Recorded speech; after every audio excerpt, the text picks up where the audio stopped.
ತೇಜಸ್ವಿಯು ಕುಟುಂಬದ ಬೆಂಬಲದೊಂದಿಗೆ ರಾಜಕೀಯವಾಗಿ ಶಕ್ತಿಯುತವಾಗಿ ಹೊರಹೊಮ್ಮತಾ ಇದ್ರೆ ಈ ಕಡೆ ತೇಜ್ ಪ್ರತಾಪ್ ಒಬ್ಬಂಟಿಯಾಗಿ ಕಾಣ್ತಾ ಇದ್ರು. ಈ ಘಟನೆ ಲಾಲು ಪ್ರಸಾದ್ ಯಾದವ್ ಕುಟುಂಬದಲ್ಲಿ ನಡೀತಾ ಇರುವಂತಹ ರಾಜಕೀಯ ಅತೃಪ್ತಿ ಮತ್ತು ತೇಜ್ ಪ್ರತಾಪ್ ಸಹೋದರರ ನಡುವಿನ ಹೆಚ್ಚುತ್ತಾ ಇರುವಂತಹ ಮನಸ್ತಾಪವನ್ನು ತೋರಿಸುತ್ತೆ. ಇದು ಜನರ ಗಮನವನ್ನು ಸೆಳೆದುಕೊಂಡಿದೆ. ನಮಸ್ಕಾರ, ಈ ದಿನಕ್ಕೆ ಸ್ವಾಗತ. ನಾನು ಶ್ರೀ ಪವಿತ್ರ. ಬಿಹಾರದ ರಾಜಕೀಯ ಇತಿಹಾಸದಲ್ಲಿ ಲಾಲು ಪ್ರಸಾದ್ ಯಾದವ್ ಕುಟುಂಬ ಒಂದು ದೊಡ್ಡ ಶಕ್ತಿಯಾಗಿದೆ. ಆದರೆ 2025ರ ಬಿಹಾರ್ ವಿಧಾನಸಭಾ ಚುನಾವಣೆಯಲ್ಲಿ ಆ ಕುಟುಂಬದ ಆಂತರಿಕ ಭಿನ್ನಾಭಿಪ್ರಾಯಗಳು ತಾರಕಕ್ಕೆ ಏರಿದೆ. ತೇಜಸ್ವಿ ಯಾದವ್ ಮಹಾಗಠಬಂಧನ್ ಮೈತ್ರಿಕೂಟದ ಮುಖ್ಯಮಂತ್ರಿ ಅಭ್ಯರ್ಥಿಯಾಗಿ ನಿತೀಶ್ ಕುಮಾರ್ ಜಾಗಕ್ಕೆ ಬರೋಕೆ ಹೆಲಿಕಾಪ್ಟರ್ ಏರಿ ರಾಜ್ಯದಾದ್ಯಂತ ಪ್ರಚಾರ ಮಾಡ್ತಾ ಇದ್ರೆ, ಅವರ ಅಣ್ಣ ತೇಜ್ ಪ್ರತಾಪ್ ಜನಶಕ್ತಿ ಜನತಾದಳ ಎಂಬುವಂತ ಸ್ವಂತ ಪಕ್ಷವನ್ನು ಸ್ಥಾಪಿಸಿ ಏಕಾಂಗಿ ಹೋರಾಟವನ್ನು ನಡೆಸುತ್ತಿದ್ದಾರೆ. ತೇಜ್ ಪ್ರತಾಪ್ ಯಾದವ್ ಹೆಸರು ಬಿಹಾರ್ ರಾಜಕೀಯದಲ್ಲಿ ಹೊಸದೇನಲ್ಲ. 2015ರಲ್ಲಿ ಮಹುವಾ ಕ್ಷೇತ್ರದಿಂದ ರಾಷ್ಟ್ರೀಯ ಜನತಾದಳ ಆರ್ಜೆಡಿ ಅಭ್ಯರ್ಥಿಯಾಗಿ ಗೆದ್ದು ರಾಜಕೀಯಕ್ಕೆ ಪಾದಾರ್ಪಣೆ ಮಾಡಿದ್ರು. ಒಮ್ಮೆ ಸಚಿವರು ಕೂಡ ಆಗಿದ್ರು. ಆದ್ರೆ ಈ ಬಾರಿ ನಾಮಪತ್ರ ಸಲ್ಲಿಸೋಕೆ ಅವರು ಏಕಾಂಗಿಯಾಗಿ ಆಗಮಿಸಿದ್ರು. ಕುಟುಂಬದವರು ಯಾರೂ ಸಹ ಜೊತೆಗಿರಲಿಲ್ಲ.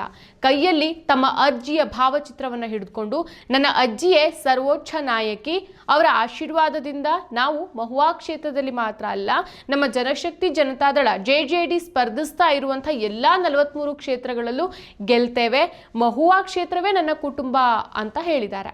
ಸೊ ಈ ಹೇಳಿಕೆಯನ್ನು ಗಮನಿಸಿದ್ರೆ ತೇಜ್ ಪ್ರತಾಪ್ ಮಹುವಾ ಮತದಾರರನ್ನ ಹೆಚ್ಚಾಗಿ ನೆಚ್ಚಿದಂತೆ ಕಾಣಿಸುತ್ತೆ. ಇದಕ್ಕೆ ಒಂದು ದಿನ ಮೊದಲು ಅಕ್ಟೋಬರ್ 15ಕ್ಕೆ ರಾಘೋಪುರ ಕ್ಷೇತ್ರದಲ್ಲಿ ತೇಜಸ್ವಿ ಯಾದವ್ ನಾಮಪತ್ರ ಸಲ್ಲಿಸಿದಾಗ ಅವರ ಜೊತೆಯಲ್ಲಿ ತಂದೆ ಲಾಲು ಪ್ರಸಾದ್ ಯಾದವ್, ತಾಯಿ ರಾಬಡಿ ದೇವಿ ಹಾಗೂ ಸಹೋದರಿ ಮೀಸಾ ಭಾರತಿ ಇದ್ರು. ಅದು ಕುಟುಂಬದ ಒಗ್ಗಟ್ಟಿನ ಪ್ರದರ್ಶನವಾಗಿತ್ತು. ಆದರೆ 24 ಗಂಟೆಗಳಲ್ಲಿ ನಡೆದಂಥ ಈ ಎರಡು ನಾಮಪತ್ರ ಸಲ್ಲಿಕೆಗಳಲ್ಲಿ ಕಾಣಿಸಿಕೊಂಡ ವ್ಯತ್ಯಾಸ ಸಹೋದರರ ನಡುವಿನ ಅಂತರವನ್ನು ಸ್ಪಷ್ಟವಾಗಿ ತೋರಿಸುತ್ತೆ.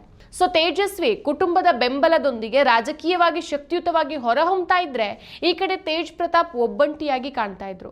ಈ ಘಟನೆ ಲಾಲು ಪ್ರಸಾದ್ ಯಾದವ್ ಕುಟುಂಬದಲ್ಲಿ ನಡೀತಾ ಇರುವಂತಹ ರಾಜಕೀಯ ಅತೃಪ್ತಿ ಮತ್ತು ತೇಜ್ ಪ್ರತಾಪ್ ಸಹೋದರರ ನಡುವಿನ ಹೆಚ್ಚುತ್ತಾ ಇರುವಂತಹ ಮನಸ್ತಾಪವನ್ನು ತೋರಿಸ್ತಾ ಇದೆ. ಇದು ಜನರ ಗಮನವನ್ನು ಸೆಳೀತಾ ಇದೆ. ಯಾಕಂದ್ರೆ ಸಹೋದರರು ಒಂದ್ ಕಾಲದಲ್ಲಿ ಜೊತೆಗಿದ್ದವರು, ಆದ್ರೆ ಈಗ ಭಿನ್ನ ಮತಗಳು ಮತ್ತು ಜಗಳಗಳು ಕುಟುಂಬದ ಒಗ್ಗಟ್ಟನ್ನ ದುರ್ಬಲಗೊಳಿಸಿದೆ. ಇದರಿಂದ ಬಿಹಾರ್ ಚುನಾವಣೆಯಲ್ಲಿ ಯಾದವ ಮತಗಳು ಕೆಲಮಟ್ಟಿಗಾದ್ರೂ ವಿಭಜನೆ ಆಗುವಂತ ಸಾಧ್ಯತೆ ಇದೆ. ಇನ್ನು ಲಾಲು ಕುಟುಂಬದ ಶಕ್ತಿಯಾಗಿದ್ದ ಸಹೋದರರು ತೇಜ್ ಪ್ರತಾಪ್ ಯಾದವ್ ಮತ್ತು ತೇಜಸ್ವಿ ಯಾದವ್ ಇಬ್ಬರೂ ಸಹ ರಾಷ್ಟ್ರೀಯ ಜನತಾದಳ ಪಕ್ಷದ ಪ್ರಮುಖ ಯುವ ನಾಯಕರಾಗಿದ್ದವರು. ಲಾಲು ಪ್ರಸಾದ್ ಯಾದವ್ ಕುಟುಂಬದ ಉತ್ತರಾಧಿಕಾರಿಗಳಾಗಿ ಇವರನ್ನ ಲಾಲು ಕುಟುಂಬದ ಯುವಶಕ್ತಿ ಅಂತ ಕರೆಯಲಾಗ್ತಾ ಇತ್ತು. ತೇಜಸ್ವಿ ಬಿಹಾರದ ಉಪಮುಖ್ಯಮಂತ್ರಿಯಾಗಿ ಪಕ್ಷದಲ್ಲಿ ಸಕ್ರಿಯರಾಗಿದ್ರೆ, ತೇಜ್ ಪ್ರತಾಪ್ ಮಂತ್ರಿಯಾಗಿ ಗಮನ ಸೆಳೀತಾ ಇದ್ರು. ಆದ್ರೆ 2025ರ ಮೇ ತಿಂಗಳಲ್ಲಿ ತೇಜ್ ಪ್ರತಾಪ್ ಅವರ ಒಂದು ವಿವಾದಾತ್ಮಕ ಸಾಮಾಜಿಕ ಜಾಲತಾಣದ ಪೋಸ್ಟ್ ಎಲ್ಲವನ್ನ ಬದಲಾಯಿಸುತ್ತೆ. ಸಾರ್ವಜನಿಕವಾಗಿ ತೀವ್ರ ಟೀಕೆ ಎದುರಾದ ನಂತರ ತಕ್ಷಣವೇ ತೇಜ್ ಪ್ರತಾಪ್ ಅವರನ್ನ ಆರ್ಜೆಡಿಯಿಂದ ಹೊರಹಾಕಲಾಗುತ್ತೆ. ಜೊತೆಗೆ ಕುಟುಂಬದಿಂದಾನೂ ಅವರನ್ನ ದೂರ ಬಿಡಲಾಗುತ್ತೆ.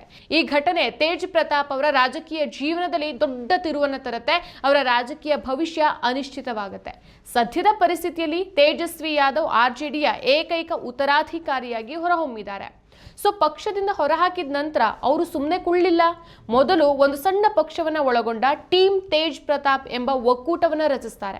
ಬಳಿಕ ತಾವೇ ಜನಶಕ್ತಿ ಜನತಾದಳ ಎಂಬ ಹೊಸ ಪಕ್ಷದ ಅಧ್ಯಕ್ಷರಾಗಿ ಘೋಷಣೆ ಮಾಡಿಕೊಳ್ತಾರೆ.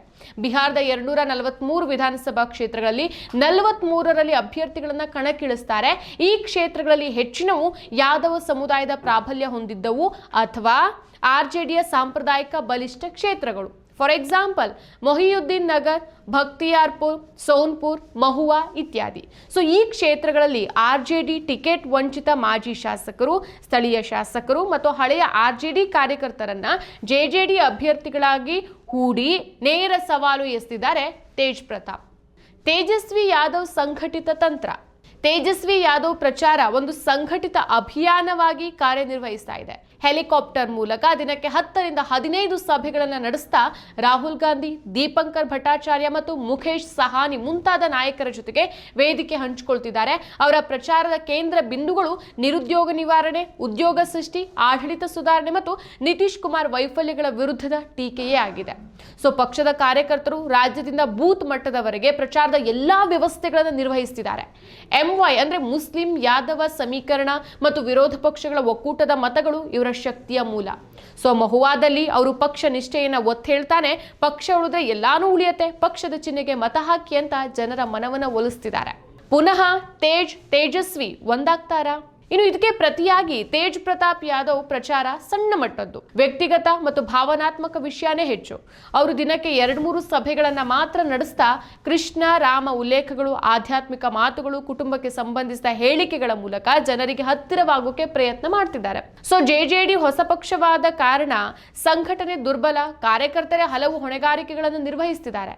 ಸೊ ಚುನಾವಣಾ ಪ್ರಣಾಳಿಕೆ ಇಲ್ಲದ ಅವರ ಪ್ರಚಾರ ಶುದ್ಧ ರಾಜಕಾರಣ ಮತ್ತು ಜನಸಾಮಾನ್ಯರ ಹೋರಾಟ ಎಂಬ ಅಂಶಗಳನ್ನೇ ಆಧರಿಸಿದೆ. ರಾಘೋಪುರ್ ಮತ್ತು ಮಹುವಾದಲ್ಲಿ ಅವರು ತೇಜಸ್ವಿಗೆ ತಿರುಗೇಟು ನೀಡುತ್ತಾ ಜನತೆಯೇ ಸರ್ವೋಚ್ಚವೇ ವಿನಃ ಯಾವುದೇ ಪಕ್ಷವಲ್ಲ ಅಂತ ಹೇಳ್ತಿದ್ದಾರೆ. ಮತ್ತೆ ಮತ್ತೆ ಸವಿಯಬೇಕೆನಿಸುವ ಮೃದುವಾದ ನಂದಿನಿ ಪನ್ನೀರ್. ಸೊ ತೇಜ್ ಪ್ರತಾಪ್ ಯಾದವ್ ಅವರು ತಮ್ಮ ತಂದೆ ಲಾಲು ಪ್ರಸಾದ್ ಯಾದವ್ ಅವರ ರಾಜಕೀಯ ಪರಂಪರೆಯ ಮೇಲೆ ತಮ್ಮ ಹಕ್ಕು ಸ್ಥಾಪನೆಗೆ ಪ್ರಯತ್ನ ಮಾಡ್ತಿದ್ದಾರೆ. ಅದಕ್ಕಾಗಿ ಅವರು ನಿಜವಾದ ಲಾಲೂಜಿ ಅವರ ಪಕ್ಷವನ್ನ ಜೆಜೆಡಿ, ಲಾಲು ಯಾದವ್ ಅವರ ಮೂಲ ಆದರ್ಶಗಳು ಮತ್ತು ಅವರ ರಾಜಕೀಯ ಚಿಂತನೆಗಳನ್ನ ಈಗ ತಮ್ಮ ಪಕ್ಷವೇ ಮುಂದುವರಿಸ್ತಾ ಇದೆ ಅಂತ ಹೇಳ್ತಿದ್ದಾರೆ. ಸೊ ಯಾದವ್ ಸಮುದಾಯದ ಕೆಲವರು ಇವರನ್ನ RJDಯಿಂದ ಹೊರಹಾಕಿದ್ದ ರೀತಿ ಸರಿಯಲ್ಲ ಅಂತ ಭಾವಿಸ್ತಾರೆ. ತಾಯಿ ರಾಬ್ಡಿ ದೇವಿ ಕೂಡ ಇತ್ತೀಚಿನ ಸಂದರ್ಶನವೊಂದರಲ್ಲಿ ತೇಜ್ ಪ್ರತಾಪ್ ಪಕ್ಷ ಬಿಟ್ಟರು ನಮ್ಮ ಹೃದಯ ಬಿಟ್ಟಿಲ್ಲ ಅಂತ ಹೇಳಿದ್ದು ಮತ್ತೆ ಒಂದಾಗೋ ಸಾಧ್ಯತೆ ಇದೆ ಅನ್ನೋ ಸಂದೇಶವನ್ನ ಕೊಡ್ತಾರೆ. ಸೊ ಈ ರೀತಿಯ ಮಾತುಗಳು ಯಾದವ್ ಸಮುದಾಯದ ಜನರಲ್ಲಿ ತೇಜ್ ಪ್ರತಾಪ್ ಬಗ್ಗೆ ಒಂದು ಸೌಮ್ಯತೆನ ಹುಟ್ಟಿಸುತ್ತೆ, ಒಂದು ಕನ್ಸರ್ನ್ ಅನ್ನು ಹುಟ್ಟಿಸುತ್ತೆ. ಸೊ ಚುನಾವಣೆ ಟೈಮ್ನಲ್ಲಿ ಈ ಭಾವನಾತ್ಮಕ ಸಹಾನುಭೂತಿ ಅವರ ಪರ ಮತಗಳಲ್ಲಿ ಪರಿವರ್ತನೆಯಾಗುವ ಸಾಧ್ಯತೆಯೂ ಇದೆ. ಸೊ ಈ ಸಹೋದರರ ರಾಜಕೀಯ ಕಾದಾಟ ಬಿಹಾರ್ ಚುನಾವಣೆ ಮೇಲೂ ಪರಿಣಾಮ ಬೀರಬಹುದು. ಯಾದವ್ ಪ್ರಾಬಲ್ಯದ ಅನೇಕ ಕ್ಷೇತ್ರಗಳಲ್ಲಿ ಜೆಜೆಡಿ ಅಭ್ಯರ್ಥಿಗಳು ಸ್ಪರ್ಧಿಸ್ತಾ ಇದ್ದಾರೆ. ಯಾದವರ ಸಣ್ಣ ಪ್ರಮಾಣದ ಶೇಕಡಾವಾರು ಮತಗಳು ತೇಜ್ ಪ್ರತಾಪ್ ಕಡೆ ತಿರುಗಿದ್ರೆ RJDಗೆ ಹಾನಿಯಾಗಿ NDAಗೆ ಲಾಭ ಆಗುವಂತ ಸಾಧ್ಯತೆಯನ್ನ ತಳ್ಳಿ ಹಾಕೋಕ್ ಬರೋದಿಲ್ಲ. ಮತ್ತಷ್ಟು ವಿಶೇಷ ವಿಡಿಯೋಗಳನ್ನು ನೋಡಲು ಮತ್ತು ಹೊಸ ವಿಡಿಯೋಗಳ ಬಗ್ಗೆ ತಿಳಿಯಲು ಈ ದಿನ .com ಯೂಟ್ಯೂಬ್ ಚಾನೆಲ್ ಸಬ್ಸ್ಕ್ರೈಬ್ ಮಾಡಿ ಮತ್ತು ಬೆಲ್ ಐಕಾನ್ ಕ್ಲಿಕ್ ಮಾಡಿ.